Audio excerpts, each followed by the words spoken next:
One plus versus Samsung. देखा जाए तो ये एक ऐसी जंग है जो एंड्रॉइड में तो यहाँ चल रही है, क्योंकि अक्सर हम सैमसंग और एप्पल को यहाँ पे कंपेयर करते हैं। लेकिन सैमसंग और एप्पल का कंपैरिजन तो ठीक है, लेकिन एंड्रॉइड में जब इंसान फोन लेने जाता है तो लिटरली 50,000 रुपीज के ऊपर जब बजट जाता है तो सैमसंग और वन प्लस इनके बीच में कंपेरिजन रहता है। क्योंकि वन प्लस एक ऐसी कंपनी थी जो कि टाइम हो गया उससे आए हुए, लेकिन उन्होंने हमेशा से वैल्यू फ्लैगशिप किलर वाली अप्रोच अपनाई थी, जहाँ पे कम प्राइस में आपको बेटर स्पेसिफिकेशन यहाँ पर देंगे, और उस वजह से उन्होंने अपनी कम्युनिटी और सारी चीजें यही बिल्ड करी और ये दिखाया कि हम आपको बेटर फोन एक सही दाम में दे सकते हैं। सैमसंग की स्ट्रेटजी शुरुआत से ही ये थी कि वो एक महंगा और एक प्रॉपर फ्लैगशिप फोन बनाकर देंगे और मार्केट में कटिंग एज टेक्नोलॉजी निकाल कर देंगे, चाहे हम उनके फोल्डेबल में बात करें या फिर अल्ट्रा वाले फोन में बात करें। और वही बात करें, इसलिए सैमसंग का डायरेक्टली कॉम्पिटिशन होता था एप्पल के आईफोन से। लेकिन अगर आप एप्पल के आईफोन की प्राइसिंग और सैमसंग की प्राइसिंग अगर आप देखेंगे तो कहीं ना कहीं सैमसंग थोड़े से अफोर्डेबल साइड में आ जाता है। फिर आप आईफोन को छोड़ के भी सैमसंग के पीछे जाना पसंद करते हैं, क्योंकि कई लोग का आईफोन का iOS जमता नहीं है और इसी चीज का फायदा सैमसंग यहाँ पे उठाता है। लेकिन अगर वन प्लस से कंपेयर करें तो चीजें काफी ज्यादा बदल जाती है। वन प्लस एक प्रीमियम ब्रांड में भी आता है, वैल्यू फ्लैगशिप भी निकालता है, फ्लैगशिप कलर की स्पेसिफिकेशन है। लेकिन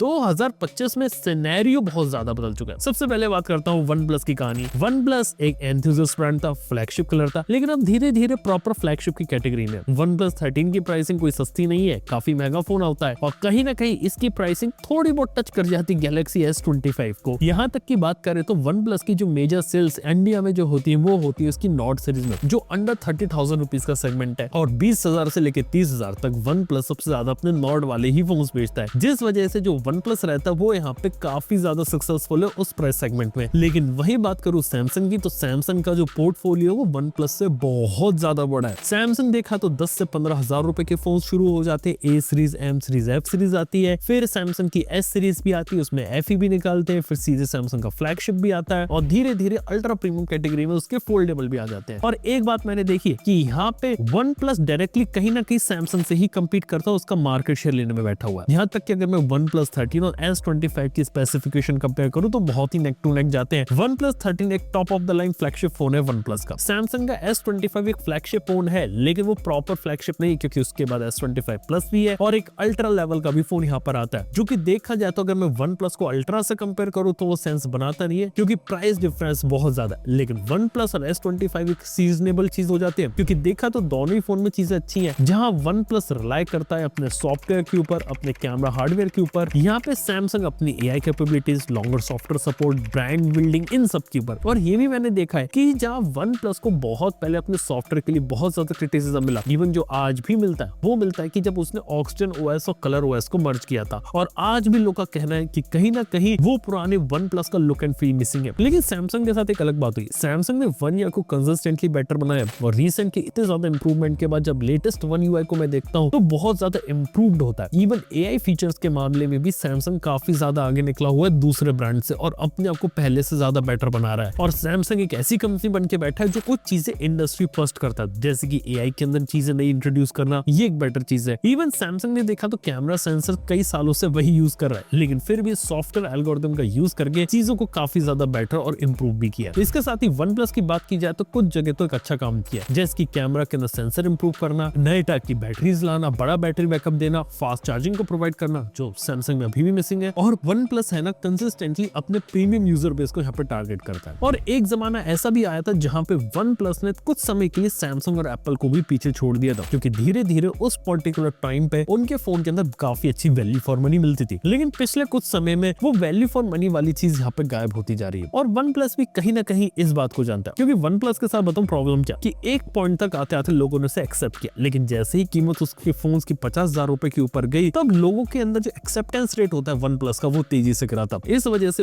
वन प्लस 50,000 रुपीज के ऊपर एक सॉलिड चॉइस तो है, लेकिन नंबर वन प्रायोरिटी नहीं है। नंबर वन प्रायोरिटी आज भी एप्पल रहता है कई लोगों के लिए, और उसके बाद सैमसंग रहता है। और एंड्रॉइड में जब बात आती है तो लोग वन प्लस सैमसंग में से भी कई सारे सैमसंग को ही चूज करना पसंद करते हैं। इस वजह से जो वन प्लस की जो मेजोरिटी सेल्स आज के समय में हो रही है वो 50,000 रुपए के नीचे के फोन के अंदर हो रही है। इवन आज भी देखा जाए तो कई सारे लोग वन प्लस के 13R को लेना ज्यादा प्रेफर करेंगे कंपेयर टू वन प्लस 13, क्योंकि वो अफोर्डेबल फोन में एक प्रॉपर फ्लैगशिप यहाँ पर आपको निकाल कर दे रहा है। और ये बात वन प्लस को धीरे धीरे समझ में आ गई, क्योंकि उन्हें भी पता चल गया था कि एक टाइम तक अगर स्पेसिफिकेशन वाला गेम अगर हम अभी भी खेलते रहेंगे ना तो हम गेम में आगे नहीं बढ़ सकते, क्योंकि स्पेसिफिकेशन वाला गेम ऐसा रहता है कि कोई दूसरी कंपनी भी आके उन्हें हरा सकती है। और इस गेम से सैमसंग पहले ही निकल गई थी। सैमसंग ने कभी भी स्पेसिफिकेशन वाला गेम नहीं खेला और वन प्लस भी अब स्पेसिफिकेशन वाले गेम से आगे निकल रही है, क्योंकि देखा तो मार्केट में रियलमी है, iQOO है और दूसरे ब्रांड्स हैं जो यहाँ पे स्पेसिफिकेशन वाला गेम नहीं यहाँ पे खेल रहे हैं। इसके साथ ही बात करें तो सैमसंग और वन प्लस बहुत ही ज्यादा आइडेंटिकल लगते हैं अपने यूजर चॉइस के मामले में, लेकिन काफी ज्यादा इंडिपेंडेंट है। देखो वन प्लस अल्ट्रा प्रीमियम में जाने की कोशिश करी थी वन प्लस ओपन से, लेकिन वो वहां पे फेल रहा। सैमसंग ने कोशिश करी थी एग्जैक्टली में अल्ट्रा प्रीमियम में अपने फोल्डेबल से, और फोल्डेबल सेगमेंट सैमसंग ने जितना अच्छा होल्ड दिखाया ना, उतना अच्छा होल्ड किसी भी दूसरी कंपनी ने नहीं दिखाया। इवन वन प्लस ने पिछले साल ओपन 2 भी नहीं निकाला, जो इस साल वो अब निकालने वाले हैं, क्योंकि वन प्लस के लिए वो एक पोजिशनिंग वाला फोन रहेगा, ना कि सेल्स करने वाला। लेकिन जबकि बात करें सैमसंग के लिए, वो कॉर्पोरेट साइड में अपने फोल्डेबल्स को यहाँ पे लिटरली निकाल कर बेच भी देते हैं। और सैमसंग जैसी कंपनी के साथ एक बात मैंने देखी कि यहाँ पे ये लोग अब धीरे धीरे इवॉल्व कर रहे हैं और धीरे धीरे रिफाइंड प्रोडक्ट निकाल रहे हैं और कुछ ना कुछ नया करने की कोशिश धीरे धीरे करते रहते हैं। S25 में देखे तो ज्यादा बड़े मेजर चेंजेस तो नहीं है, लेकिन हाँ उन्होंने जो मेजर चेंज किया वो किया Snapdragon 8 elite mobile platform for Galaxy, यानी कि सैमसंग S25 अल्ट्रा में स्पेशल स्नैपड्रैगन 8 एलीट का चिप है जो स्लाइटली CPU में ओवरक्लॉक्ड है। ये देखा तो वन प्लस और दूसरे ब्रांड से मिसिंग है और सैमसंग इसी चीज का यहाँ पर फायदा उठा रहा है। इसके साथ ही देखा तो सैमसंग और वन प्लस धीरे धीरे मार्केट में ग्रो कर रहे हैं, लेकिन हाँ सैमसंग का डिस्ट्रीब्यूशन नेटवर्क अभी भी कंपैरेटिवली ज्यादा स्ट्रॉन्ग है। सैमसंग लॉन्गर सॉफ्टवेयर सपोर्ट दे रहा है, कंसिस्टेंट कैमरास यहाँ पे प्रोवाइड कर रहा है, और वन प्लस देखा तो स्ट्रॉन्ग पोजीशन होने के बावजूद भी यहाँ पे कहीं ना कहीं थोड़ा सा लूज किया। इवन मैंने ये बात भी नोटिस करी कि पिछले कुछ समय में वन प्लस का जो क्रेज होता है वो भी धीरे धीरे ड्रॉप हुआ है। खास तौर पे जब ग्रीन लाइन वाले इश्यूज आए थे तो वन प्लस को बहुत बड़ा झटका मिला था और उसकी सेल्स लास्ट ईयर काफी ज्यादा ड्रॉप करी थी। सैमसंग जैसी कंपनी के साथ इतना बड़ा सेल्स वाले जो हर्ट होता है वो नहीं हुआ। सैमसंग ने देखा जाए तो यहाँ पे जो अपना मार्केट शेयर लूज किया वो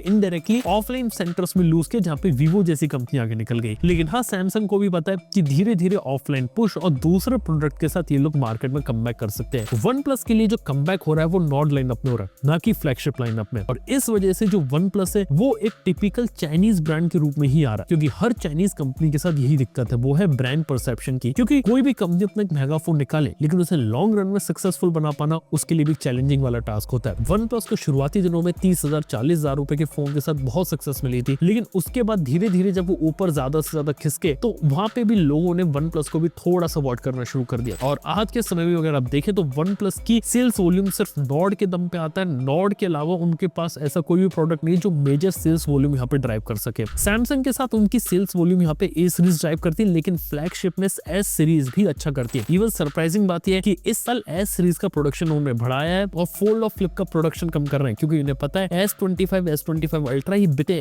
अल्ट्रा लेवल का फोन सिर्फ नाम से यहाँ पे चलता है, क्योंकि ब्रांड परसेप्शन और उसकी मार्केटिंग उसकी उन्होंने वैसी कर रखी है, उसकी पोजीशनिंग वैसी कि लोग अल्ट्रा जाके लें, लेकिन वन प्लस की वैसी पोजीशनिंग अभी नहीं है। देखा तो दोनों ही काफी अच्छे तरीके से चल रहे हैं। वन प्लस को जहाँ कम्युनिटी फोकस था पहले, वहां से थोड़ा सा डिफरेंट हो गया है। सैमसंग जो यहाँ पे ट्रेडिशनल ब्रांड के रूप में जा रहा था, अपने आप को एक ज्यादा डाइवर्स पोर्टफोलियो और एक प्रीमियम ब्रांड के ऊपर रखा हुआ है। और अगर मैं ब्रांड वैल्यू के रूप में कंपेयर करूं तो सैमसंग की ब्रांड वैल्यू कंपैरेटिवली ज्यादा निकल जाती है वन प्लस से। हालांकि ये बात से हम इनकार नहीं कर सकते कि वन प्लस एक ऐसी कंपनी है जितनी भी चाइनीज कंपनी उसमें अपने आप को प्रीमियम रूप में स्टैब्लिश कर रखा है, क्योंकि देखा जाए तो इतना महंगा फोन निकालना हर साल और उसको भी यहाँ पे सक्सेसफुली बेच पाना वन प्लस के लिए एक अच्छी बात है। लेकिन हाँ देखने वाली बात होगी कि वन प्लस आगे चल के कभी अपने प्रो लेवल या फिर अल्ट्रा लेवल के फोन निकालती है या फिर सीधे अपने फोल्डेबल के पीछे ही रिलाई करती है। देखते हैं आने वाले टाइम में क्या रहता है। तो हाँ दोस्तों यार, ये थी कहानी कुछ वन प्लस और सैमसंग की जो मैं आपसे करना चाहता था। वीडियो को इंटरेस्टिंग लगा तो लाइक करना, चैनल को सब्सक्राइब करना। मैं आपसे मिलता हूं अपने अगली वीडियो के अंदर। Good bye.